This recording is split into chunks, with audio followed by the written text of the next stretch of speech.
Well, good afternoon. Hope you're doing well. It is time for the Younib TV News at 1, and as always, we have a lot of stories that made headlines yesterday evening and also today. But the one that we are currently following up is former Deputy President Rigathi Gachagua, who has just unveiled his new party, the Democracy for Citizens Party, DCP, which mainly aims at crushing completely UDA in the Mount Kenya region. With this and more, take a look at our highlights.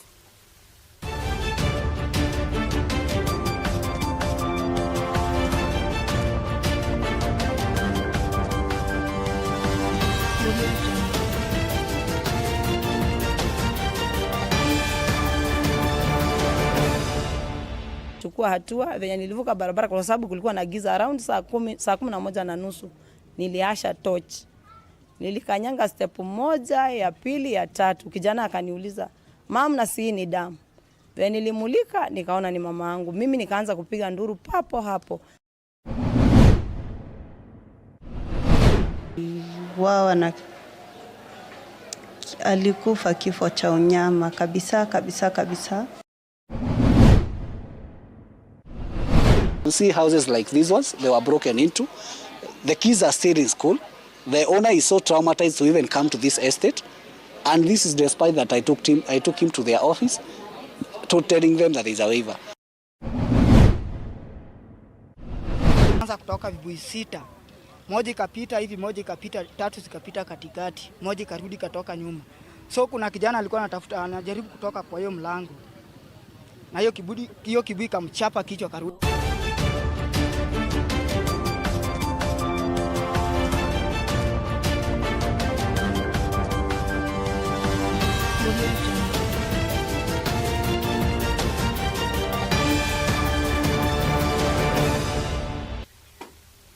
Welcome, my name is Peninah, Wachera. In order to strengthen his popularity in the Mount Kenya region and prepare for the 2027 presidential election against President William Ruto, former Deputy President Rigathi Gachagua has today unveiled his new party, the Democracy for Citizens Party, DCP. Gachagua's supporters claim that the new party, which has an ear and a hand as its helm, will be governed by Gachagua himself, with former UDA Secretary General Cleophas serving as his deputy. May God bless you. Democracy for the Citizens Party.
On Tuesday, the Nairobi County Health Committee, led by MCA Maurice Ochieng, a member of the County Assembly, ordered the immediate closure of all Naivas supermarket outlets in Nairobi due to the sale of expired food products. The committee also cited serious public health violation as justification for the resolution. In refuting the claims, Naivas management denied selling expired goods and maintained that their branches will remain open. Nairobi County. I'm the chair of the policy chief. I have a team of 3 members, and we are on a first-finding mission. We have walked to almost eateries and supermarkets. Now we are here at Naivas Supermarket, Boy Avenue, and we have realized that one, there are expired products which are going to the shelf. rendering Nairobians to be at a risk because of this week. Number two, we have come up and found that most of people who are handling the food are not being tested. So we therefore, as a committee, resolved that we close all the Naivas so that they can be tested and be given certificates so that they are able to serve the Nairobians. The most important thing is about food safety, and we will not sit back, and we are urging the CEC, Madam Susan Silantoi, to move with the speed to make sure that Nairobians are safe under food, because most of these facilities have expired products. For example, we have Daima yogurt, which is expired and is being put in the shelf, and Nairobians are buying expired products. With this one, KCC, Daylight yogurt, there is no shelf life. So even the clients are not able to know when it's expiring and when it was manufactured. Due to their failure to pay 19.2 million shillings in land charges, members of the Grand Lodge of East Africa Freemasons Hall have been locked out of their places of worship. Top Nairobi County officials oversaw the operation, which placed the property under the county treasury's supervision until the debt was paid. The administration of Governor Johnson Sakaja insists that the operation will continue until the more than 50 billion owed to the county is recovered. In another operation, 100 families in Gara Estate were forced out of their homes due to rent arrears totaling millions of shillings. Yake haina receipt ama ule mwingine amefanya lakini ita-uploadiwa kwa system. So my intervention was, can we reconcile ule anasema zake ni hizi na county inasema hizi mwanzo. A meeting should be held between the authorities and homeowners association here so that they can pave a way forward that can be dealt with dignity. People's items are being thrown outside the balconies, and it's very unfortunate. You can see houses like these ones, they were broken into. The kids are still in school. The owner is so traumatized to even come to this estate. And this is despite that I took him to their office to telling them that there is a waiver. We need everybody to pay their fair share. You cannot have drainage in Kilimani blocked that is being cleared with resources that are being collected from a Mamamboga who lives in Mukuru. Where the landowner refuses to comply with the rates, we will actually be collecting rent directly from the tenants.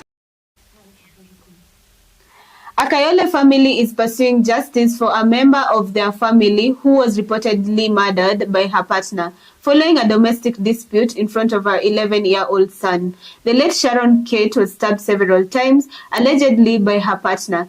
The suspect, who was only named as Sammy, left the scene as the young child rushed outside to get assistance. The police have since begun probe into the matter. Wamedungwa visu mingi sana, zaidi ya 10 kwa kichwa, na ya uchungu ni mwenye aliconfirm ni mtoto. Ukiona mmekosana na bwana wako ama ni boyfriend ama ni girlfriend, ningeomba mtu anatoka tu. Kwa ameuliwa na alikufa kifo cha unyama kabisa. Kwa amedungwa visu mingi sana. Tena sasa hivi umemsimamishia maisha yake, umemuua tu kifo yenye iko akufe. Umemuua tu akiwa sawa, akiwa mzima kama yuko mgonjwa. Progress report bado tunangoja their investigation, na mshukiwa hajashikwa, still on the run, and police are doing what is possible to arrest him. We are going for a short break and we'll be back with more concerning the conversation.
Welcome back. Learning in the higher education institution could be paralyzed by the growing insolvency problem in Kenya's public university. With the University of Nairobi, Kenyatta, and Technical University at the top of the list of defaulters, the institutions are drowning in debt, totaling to 72.2 billion shillings. In the meantime, Moi University has laid off 800 employees due to the financial constraints currently facing the institution.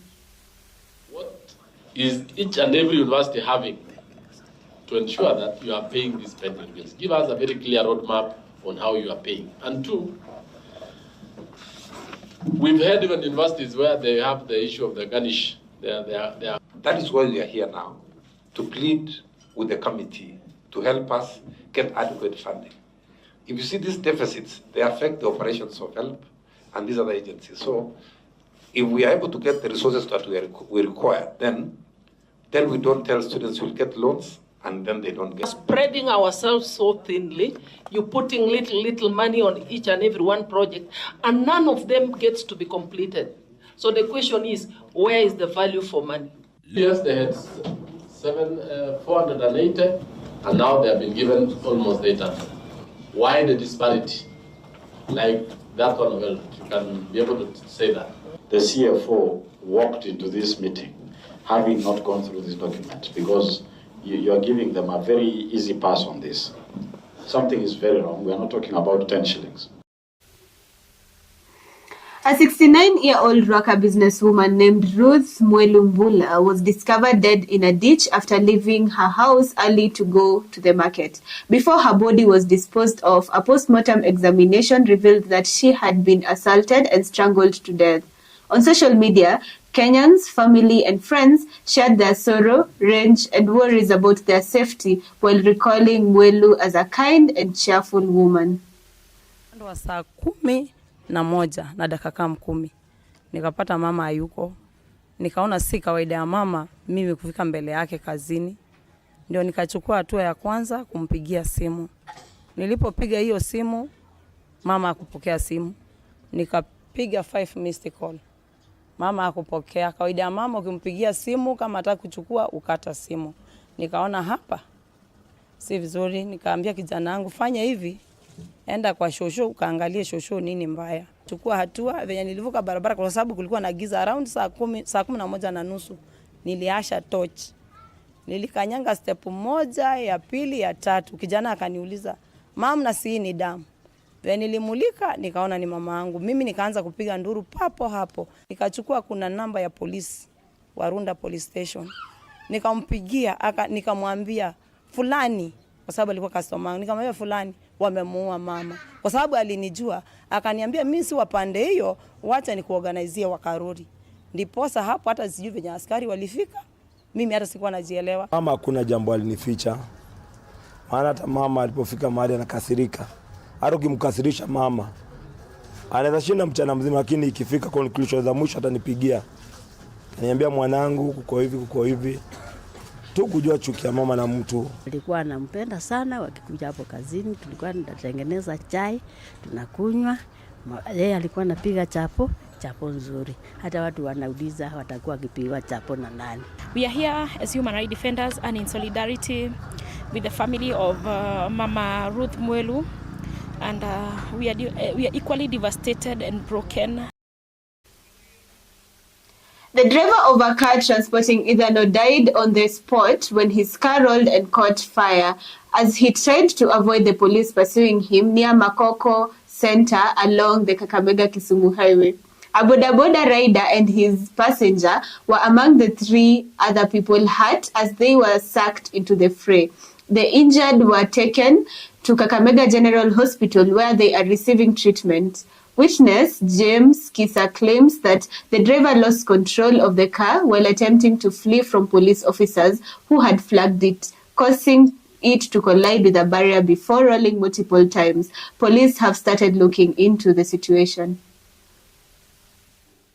Nilitoka na huko juu nikiwa kwa hii kibanda iko hapo karibu. The moment hiyo gari lingine kuja zilikuwa 2. So ilikuwa na gari ya askari walikuwa wanateremka kwenda huko chini. So hiyo gari ya askari iliachana hiyo gari ya abiria hiyo hao wengine. Ikapita direct. So driver mwingine alikuwa anataka kushika emergency na alikuwa kwa kasi sana. Akashika break ikamshinda. Kuna kijana alikuwa anatembea hapa kwa njia hapa hivi. So kijana alikuwa anatembea njia left. Ikamchapa, ilikuwa imemface direct. So the moment ikamface ikaingia kwa hiyo calabat. Ikagonga, ikaenda Air Force juu. Kitu kama 40 meters. Kurudi chini, ikaenda sasa ikaanza kupaa. Kupaa ilifika ikagonga hapa hivi. Ikagonga hapa ikageuka mara 3, ikaenda hapo chini. Kwenda hapo chini, vibui ikaanza kutoka vibui 6. Moja ikapita hivi, moja ikapita, 3 zikapita katikati. Moja ikarudi katoka nyuma.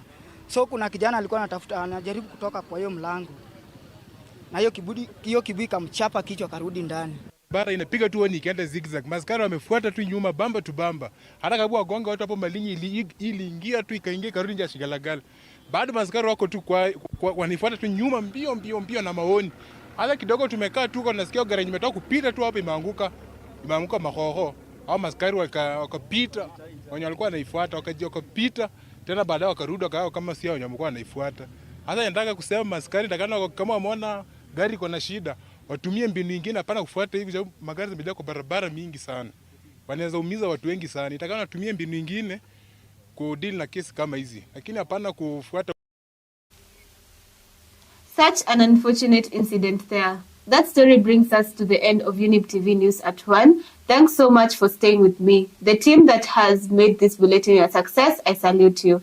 To our honorable viewers, we still have much lined up for you, including entertaining programs and educative programs, so don't go far. Have a wonderful afternoon. My name is Peninah Wachera, and let's pray for our country, Kenya.